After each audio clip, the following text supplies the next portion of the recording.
بھائی وقت دیں حالات کو، حالات بدل جاتے ہیں، تبدیلی آ جاتی ہے۔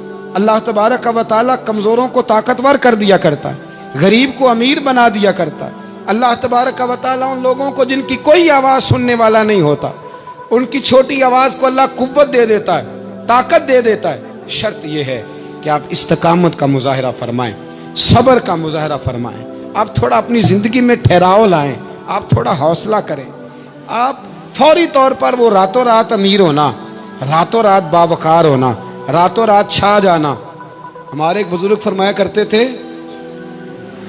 جتنا تیز دوڑو گے نا سامنے سے ہوا بھی اتنی تیز ہی پڑے گی۔ فرماتے تھے اگر بس پہ سیٹ نہیں نہ ملی، پچھلی بس کا انتظار کر لو، چھت پہ بڑی ہوا لگتی ہے، اور اگر تم جلد باز ہونا کہ جانا میں نے ابھی ہے، تو فرمایا پھر چھت پہ بیٹھنا پڑے گا تو ہوا بڑی تیز پڑے گی۔ پھر تھوڑا تھوڑا کر کے، حوصلہ کر کے، احتیاط کے ساتھ آپ سفر کریں، اپنی زندگی میں وہ استقامت لائیں جو ہمارے بزرگوں کا طریقہ ہے، وہ حوصلہ لائیں جو ان کو بڑا کرتا تھا، وہ والا ماحول لائیں جس سے ان لوگوں کے اندر طاقتیں آئیں۔ تو بھائی یاد رکھیں، آپ حالات کو وقت دیں، حالات کو۔ آپ چلے گئے ڈاکٹر کے پاس دوائی لینے، اس نے آپ کو دوائی دے دی 1 مہینے کی، اس نے کہا 1 گولی صبح کھانی 1 شام کھانی، یہ سیرپ ہے اتنا بڑا، 1 چمچ صبح پینا 1 شام پینا ہے۔ تو آپ نے کہا نہیں میں نے تو 2 گھنٹے میں ٹھیک ہونا ہے، تو ساری بوتل ہی نہ پی جاؤں، ساری گولیاں اکٹھی نہ کھا جاؤں، چونکہ ٹھیک جو ہونا ہے ہو جائیں گے آپ ٹھیک۔ وہ کہتا ہے 1 چمچ پینا ہے، 2 نہ پی لینا، یہ دوسرا اثر بھی ہو سکتا ہے، سائیڈ افیکٹ بھی ہو سکتے ہیں، آپ اس کو احتیاط سے لینا۔ اور کچھ گولیاں ایسی ہیں جو ڈاکٹر کہتا ہے پوری نہیں کھانی، آدھی کھانا، تو پھر پوری کھا لیتے ہو۔ بھائی تھوڑا انتظار کریں، آپ جہاں کھڑے ہیں، جس مقام پہ کھڑے ہیں، استقامت کا مظاہرہ کریں، تھوڑا وقت دیں، بڑی بات نہ کریں لیکن تھوڑا ٹائم دیں، تھوڑا حوصلہ کریں۔ ہم فوراً رزلٹ اناؤنس کرتے ہیں، فوراً۔ میرے سنگی کئی دفعہ کہتے ہیں کہ حضرت صاحب آپ کیسا محسوس کرتے ہیں، تو میں کہتا ہوں میں تو سیدھا محسوس کرتا ہوں۔ ہمیں لوگ فون کرتے ہیں ٹائم دو، جس کو دے دیا اس کے کاغذوں میں ویری گڈ ہے، اور جس کو نہیں دیا وہ سلام بھی نہیں لیتا، فون بند کر دیتا ہے، چھٹی۔ ویری گڈ آپ اس کے کاغذوں میں ہے جس کی بات پہ آپ پورے، اور جس کو آپ کہہ رہے ہیں کہ نہیں ذرا تو پیار کر، محبت کر، تو ٹائم دے، تو وہ اس بات کے لیے تیار ہے۔ تو آپ صبر کریں، آپ حوصلہ کریں، آپ جس سٹیٹس میں، اور زندگی میں یاد رکھیں جتنا کوئی آپ کو اونچی اور بڑی جگہ پہ بیٹھا نظر آئے گا نا، اتنا زیادہ آزمائش کا شکار ہوگا وہ شخص۔ اس کے لیے روز ایک چوراہا ہے، روز ایک چوک ہے۔ اگر 20 لوگ آپ سے روزانہ رابطے میں ہیں تو آپ ایک جگہ پہ جا سکتے ہیں، یا 2 جگہ پہ 17-18 نے آپ سے ناراض ہونا ہے۔ آپ محسوس کریں اس بات کو۔ آپ جہاں بیٹھے ہیں، جس اسٹیج پہ آپ بیٹھے ہیں، آپ اپنی سیاسی جماعتوں کو دیکھ لیں، 10 بندے نکل کے ادھر چلے جاتے ہیں تو 5 نکل کے ادھر چلے جاتے ہیں، تو 6 اپنے الگ ایک گروپ بنا لیتے ہیں، تو 7۔ تھوڑا حوصلہ کریں، وقت دیں، حالات وقت پر تبدیل ہو جایا کرتے ہیں، سچائیاں ثابت ہو جاتی ہیں۔ جلد بازی والے ماحول سے نکلیں، حوصلہ، توانائی، یہ درست ہے کہ ہم انسان ہیں، کمزور ہیں، ہمیں پریشانی ہوتی ہے، ہمارے اعصاب پر چیزیں سوار ہوتی ہیں، ہم ٹینشن بھی لیتے ہیں، لیکن بہرحال جب آپ کو آپریشن کرانا ہے تو پھر آپ کو تھوڑی دیر کے لیے آنکھیں بند رکھنی پڑیں گی۔ جب آپ کو ٹھیک ہونا ہے تو پھر آپ کو بیماری کو وقت دینا ہی پڑے گا، پھر آپ کو انتظار کرنا ہے، اور وقت بہت بڑا منصف ہے۔ اور بھائی بہت بڑے فیصلے ہو جاتے ہیں، بڑے بڑے انصاف ہو جاتے ہیں، اگرچہ وقتی طور پر فضا کچھ اور بنتی ہے، لیکن سچ ہمیشہ سچ ہوتا ہے، حق ہمیشہ حق ہوتا ہے، حق نکھر جایا کرتا ہے۔ بہت سارے جھوٹ اور پراپوگنڈے کے بیچ میں سے سچ میں طاقت ہوتی ہے، وہ خود اپنی قوتیں بنا کے بیچ میں سے اڑ جایا کرتا ہے، اور اڑ کے وہ چھا جایا کرتا ہے، اس کے اندر قوت ہوتی ہے، ہمت ہوتی ہے۔ وقت دیں، حالات ٹائم دیں، آپ دیکھیں کتنی جلدی حالات بدلتے ہیں۔ بڑا نام ہے امام احمد بن حنبل کا، بڑا تذکرہ ہے، بڑا کچھ ہے۔ پتہ ہے آپ کو کہ امام احمد بن حنبل کتنا عرصہ جیل میں رہے ہیں؟ امام صاحب کو اتنے درے مارے جاتے تھے کہ جب آپ کا کرتا اتارا جاتا تھا تو اس سے خون نچڑ رہا ہوتا تھا. آج ہم مسند امام احمد بن حنبل اے سی والے کمرے میں بیٹھ کے پڑھتے ہیں، اور جب ہم اس کا حوالہ دے رہے ہوتے ہیں تو ہم کہہ رہے ہوتے ہیں تو پتہ میں کتنا بڑا آدمی ہوں، 14 جلدوں کی کتاب میں سے حوالہ دے رہا ہوں. اس بندے سے پوچھو جس نے لکھی ہے، اس سے پوچھو جس نے یہ کمال کیا ہے. اور اتنا بڑا آدمی اور سچا بادشاہ مار رہا ہے.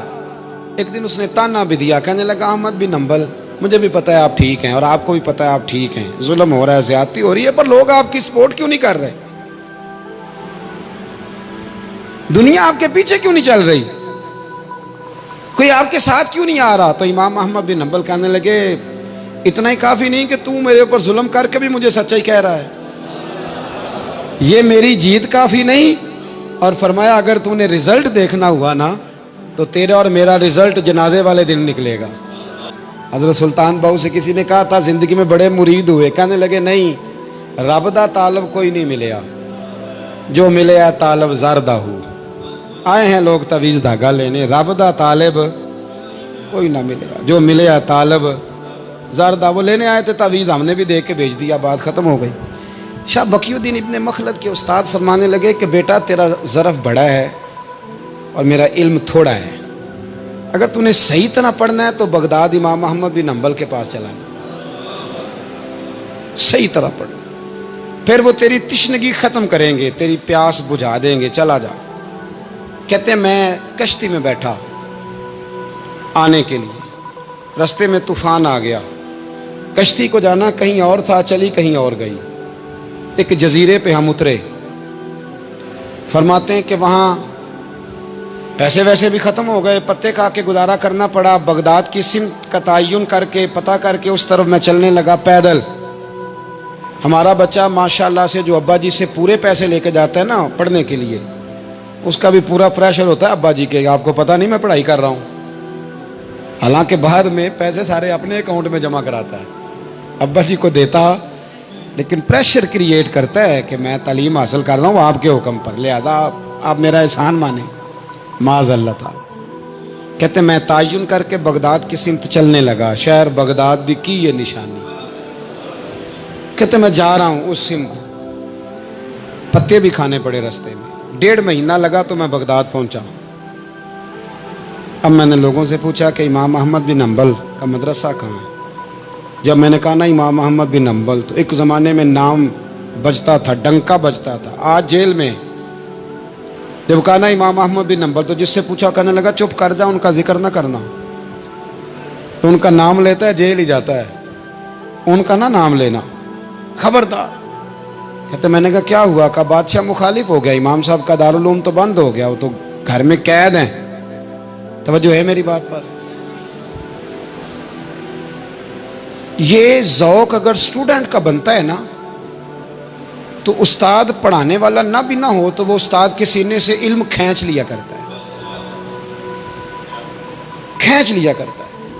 خواجہ فقیر محمد چرائی رحمۃ اللہ علیہ کے ایک مرید تھے، تو حضرت نے انہیں بڑا کچھ نوازا. تو کچھ لوگ کہنے لگے حضرت جی اسی کو سارا کچھ دے دیا ہے.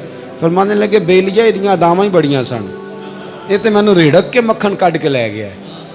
ادیاں داواں ہی بڑیاں سن. کچھ لوگ ہوتے ہیں نا پیارے، انہیں طریقہ ہوتا ہے، دعا لے لیتے ہیں اور کچھ کہتے رہتے ہیں حضرت جی دعا کرنا، اور دعا لینے والا کام کوئی نہیں کرتے، کہتے رہتے ہیں دعا کرنا.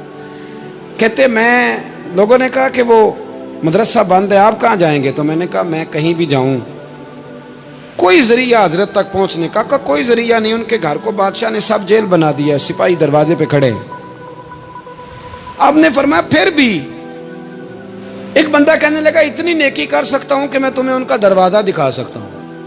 آپ فرمانے لگے میرے لیے اتنا بھی کافی ہے، ذکر حبیب کم نہیں وصل حبیب سے، اتنا بھی میرے لیے کافی ہے. اس نے دور سے کھڑے ہو کے کہا وہ جہاں سپاہی کھڑے ہیں نا وہ امام صاحب کا دروازہ ہے. شاہ بقی الدین صاحب کہتے ہیں میں نے کہا تو اب جا، اب دیکھنا میں علم کیسے حاصل کرتا ہوں. صبر دیکھو، استقامت دیکھو، حوصلہ دیکھو. آپ فرماتے ہیں کہ میں نے نا اپنے سر سے ٹوپی اتار کے کسی کو دے دی اور بال میں نے بخیر ڈالے سارے. ایک جگہ سے 2 جگہ سے کرتا میں نے پھاڑ لیا، ہاتھ میں نا میں نے پیالہ پکڑ لیا مانگنے والا.